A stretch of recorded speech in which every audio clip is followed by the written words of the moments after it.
Hello everyone, स्वागत है फिर से एक नई वीडियो में। और आज का वीडियो क्लास 11 आर्ट्स के जो भी स्टूडेंट्स हैं उनके लिए इम्पोर्टेंट है, क्योंकि इस वीडियो में हम उनके टर्म 2 के एग्जाम को लेकर इतिहास के महत्वपूर्ण प्रश्नों को लेके आया हूं। डियर स्टूडेंट्स, आपके टर्म 2 के सिलेबस में इतिहास के टोटल 4 चैप्टर रखे गए हैं, जिनमें से आज हम पहला चैप्टर लेके आया हूं जिनका नाम है बदलती हुई सांस्कृतिक परंपराएं। और इस चैप्टर से आज हम 2 मार्क्स या फिर 3 मार्क्स के, जो अधिकतर इसमें 2 मार्क्स के ही क्वेश्चन है, लेकिन 1-2 क्वेश्चन 3 मार्क्स के भी पूछे जाएंगे जो आपके बोर्ड एग्जाम में, इनको करेंगे। पहले डियर स्टूडेंट्स, जानकारी वीडियो स्टार्ट करने से पहले दे दूं कि ये वीडियो ज़्यादा लंबा ना होगा, इसलिए पैसेंस के साथ जरूर देखें। और टेलीग्राम चैनल पर नहीं जुड़े तो टेलीग्राम चैनल का लिंक डिस्क्रिप्शन में दिया गया है, आप उनको जरूर ज्वाइन कर लें, क्योंकि वहां पे आपको इनका पीडीएफ भी मिल जाएगा। तो डियर स्टूडेंट्स, बातें कुछ बता दूं कि आपके जो 4 चैप्टर है, पहले उनके 2 मार्क्स के क्वेश्चन करेंगे, फिर अदर जो सब्जेक्ट हैं उनके 2 मार्क्स के क्वेश्चन करेंगे। मतलब आपके पहले 2 मार्क्स के क्वेश्चन को कंप्लीट हम करेंगे चैप्टर वाइज, फिर 3 मार्क्स के चैप्टर वाइज, और फिर लास्ट में हम 5 मार्क्स के क्वेश्चन करेंगे जब आपके एग्जाम नजदीक होंगे। क्योंकि एग्जाम के टाइम में अगर आप 5 मार्क्स के क्वेश्चन देखते हैं, उसको समझते हैं, तो आपको ज्यादा याद रहेगा। तो आज देखते हैं पहले चैप्टर बदलती हुई सांस्कृतिक परंपराएं के 2 मार्क्स और 3 मार्क्स के इंपॉर्टेंट क्वेश्चन। हालांकि मैं पहले ही बता दूं यहां हूं कि इसमें 2 मार्क्स के ही क्वेश्चन हैं, लेकिन पूछ भी सकता है 3 मार्क्स में। तो चलिए स्टार्ट करते हैं आज के इस वीडियो को। लेकिन उससे पहले हमारे चैनल पे नए हैं, चैनल को सब्सक्राइब नहीं किए तो प्लीज चैनल को सब्सक्राइब कर बेल नोटिफिकेशन को जरूर दबा लें, ताकि और भी वीडियोस की ऐसे ही नोटिफिकेशन आपको मिल सके। और टेलीग्राम चैनल को मस्टली जरूर ज्वाइन कर लें, क्योंकि यहाँ पे यूट्यूब आपको मात्र 3 नोटिफिकेशन ही भेजेगा, इसलिए ज्यादातर वीडियो अपलोड होने पर आपको नोटिफिकेशन नहीं मिल पाएगा, तो हम उनका लिंक टेलीग्राम में प्रोवाइड करा देंगे। तो देखते हैं पहला क्वेश्चन आपके चैप्टर से कि बेल्जियम मूल के एंड्रोयज वेलिसलिस कौन थे और इन्होंने क्या किया। तो आंसर है, यह पादुआ विश्वविद्यालय आयुर्विज्ञान के प्रोफेसर थे। एंड्रॉयड वेसेलियस ने सर्वप्रथम छोटे प्राणियों के लिए मानव शरीर की चीरफाड़ की शुरुआत की थी। तो यहाँ से ऐसा क्वेश्चन आपके 2 मार्क्स में पूछे जाएंगे कि बेल्जियम मूल के एंड्रॉयज वेसेलियस कौन थे और उन्होंने क्या किया। तो यह कौन थे? तो यह पादुआ विश्वविद्यालय आयुर्विज्ञान के प्रोफेसर थे। एंड्रॉयड वेसेलियस ने सर्वप्रथम छोटे प्राणियों के लिए मानव शरीर की चीरफाड़ की शुरुआत की। समझ गए। अगला क्वेश्चन है, रेनेसां व्यक्ति शब्द का उपयोग किसके लिए किया जाता है। तो रेनेसां व्यक्ति जो शब्द है वो उनका उपयोग किसके लिए किया जाता है, ये भी क्वेश्चन आपके 2 मार्क्स में या फिर कभी कभी 3 मार्क्स में भी पूछे जाते हैं। तो क्वेश्चन का जवाब कुछ ऐसा है कि रेनेसां व्यक्ति शब्द का उपयोग उस व्यक्ति के लिए किया जाता है जिसकी एक नहीं बल्कि अनेकों रुचियां हो तथा अनेकों हुनर में उसे महारत प्राप्त हो। यहाँ पे हुनर है, तो कहने का मतलब है कि रेनेसां व्यक्ति, हम उस व्यक्ति को कहते हैं, उस शब्द के लिए प्रयुक्त करते हैं उस व्यक्ति के लिए जिसको एक नहीं बल्कि अनेक प्रकार की रुचियां हो। उदाहरण के लिए क्रिकेट में रुचि हो, फुटबॉल में रुचि हो, सब्जी बनाने में रुचि हो, पढ़ने में रुचि हो, तो कई सारी रुचियां हैं और सभी में वो महारत हासिल की हो, मतलब सभी में वो एक्सपर्ट हो, तो उसी को रेनेसां व्यक्ति के शब्द के नाम से जाना जाता है। उदाहरण के लिए एक ही व्यक्ति कूटनीतिज्ञ, कलाकार, विद्वान, धर्मशास्त्रज्ञ, राजनीतिज्ञ कुछ भी हो सकता है, तो ये आप उदाहरण के लिए लिख लेंगे। अगला है डियर स्टूडेंट्स कि फ्लोरेंस की प्रसिद्धि में किन 2 लोगों का हाथ था, कैसे। हालांकि कैसे आपके बोर्ड एग्जाम में नहीं पूछा जाएगा, अगर पूछेगा तो 3 मार्क्स में पूछेगा। यहाँ पे हमने 2 मार्क्स के क्वेश्चन लिए, इसलिए इसका सिर्फ क्वेश्चन है कि फ्लोरेंस की प्रसिद्धि में किन 2 लोगों का हाथ था। तो लिखिएगा कि फ्लोरेंस की प्रसिद्धि में निम्नलिखित 2 लोगों का बड़ा हाथ था। पहला था दांते अली गहियरी और दूसरे कलाकार थे जोटो। याद रखिएगा, दांते अली गहियारी और दूसरा है जोटो, ये दोनों थे फ्लोरेंस की प्रसिद्धि में महान हाथ इनका था। जो हाथ थे प्रसिद्धि में, ये दोनों लोगों का बड़ा हाथ था। नाम याद रखिएगा, दांते अली गहियरी और दूसरा था जोटो। अगला क्वेश्चन है प्यारे बच्चों, चौथा नंबर मेरे लाडलो, कि द पाइटा नामक कृति किसने और कहाँ बनाई।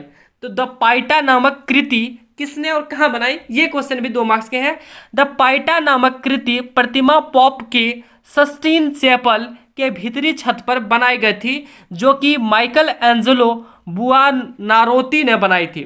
द पाइटा नामक कृति प्रतिमा पोप के सिस्टीन चैपल के भीतरी छत पर बनाई गई थी। कहाँ पे? तो याद रखिएगा, सिस्टीन चैपल के भीतरी छत पर बनाई गई थी, जो कि माइकल एंजेलो बुआनारोती ने बनाई थी। ये चीज़ें आपको याद रखनी होगी। यहाँ से 2 मार्क्स के क्वेश्चन पूछे जाएंगे, बिल्कुल इजी है ना। आपको याद रखना है कि द पाइटा नामक किसने बनवाई थी, किसने बनवाई थी, तो माइकल एंजेलो बुआनारोती ने बनाई थी। और कहाँ बनाई थी भाई, तो कहाँ बनाई थी, तो सिस्टीन चैपल के भीतरी छत पर। यह सब चीज़ें आपको याद रखनी है। हालांकि इसका पीडीएफ टेलीग्राम पे है, वहां से आप कॉपी में नोट डाउन जरूर कर लें। डियर स्टूडेंट्स, एक बार अगर आप कॉपी में लिखते हैं तो दिमाग में 10-20% जरूर जाएगा। कॉपी में लिखिए, उनको रिवाइज कीजिए, ज़्यादातर पढ़ते रहिए क्योंकि अब टाइम बहुत कम है।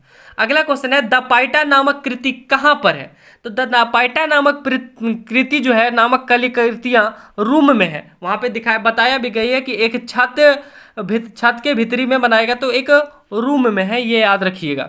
यहाँ से 1 नंबर के क्वेश्चन है, ये 2 नंबर में भी पूछा जाएगा, द पाइटा नामक कलाकृतियाँ। अगला है डियरसन, यथार्थवाद से आप क्या समझते हैं, तो यथार्थवाद से अभिप्राय इतालवी कला का एक नया रूप जो शरीर विज्ञान, रेखा गणित, भौतिक तथा सौंदर्य की उत्कृष्ट भावना है, जिसे यथार्थवाद कहा गया। तो क्या क्वेश्चन का आंसर है, यथार्थवाद किसे कहते हैं या यथार्थवाद से आप क्या समझते हैं, तो यथार्थवाद से अभिप्राय इतालवी कला का एक नया रूप जो शरीर विज्ञान, रेखा गणित, भौतिकी तथा सौंदर्य की उत्कृष्ट भावना है, जिसे यथार्थवाद कहा गया। तो आपको याद रखना, इतावली कला का एक नया रूप जो शरीर विज्ञान, रेखा गणित, भौतिकी, सौंदर्य की उत्कृष्ट भावना है, जिसे यथार्थवाद कहा गया। अगला है यथार्थवाद की परंपरा कब तक चली, तो यथार्थवाद की परंपरा 19वीं शताब्दी तक चलती रही। आंसर हो जाएगा यथार्थवाद की परंपरा 19वीं शताब्दी तक चलती रहे। Jharkhand academic council JAC board कभी भी हार्ड क्वेश्चन नहीं पूछेगा, इसके लिए आप टेंशन फ्री रहिए। बस जो करा रहा हूँ उनको कीजिए। कोई भी प्रेफरेंस बुक अगर खरीदे हैं, वर्मा शर्मा जो भी बुक खरीदे उनको भी पढ़िए, नहीं मार्केट में आया होगा तो जल्दी आ जाएगा टर्म 2 के लिए भी। अगला क्वेश्चन है, फेदले ने मार्चिसा इसाबेल द इस्ते का वर्णन किस रूप में किया है। फेदले ने मार्चिसा इसाबेल द इस्ते का वर्णन किस रूप में किया है, तो इनका सही जवाब होगा, फेदले के अनुसार मार्चिसा इसाबेल द इस्ते मंटुआ राज्य के एक प्रतिभाशाली महिला थी।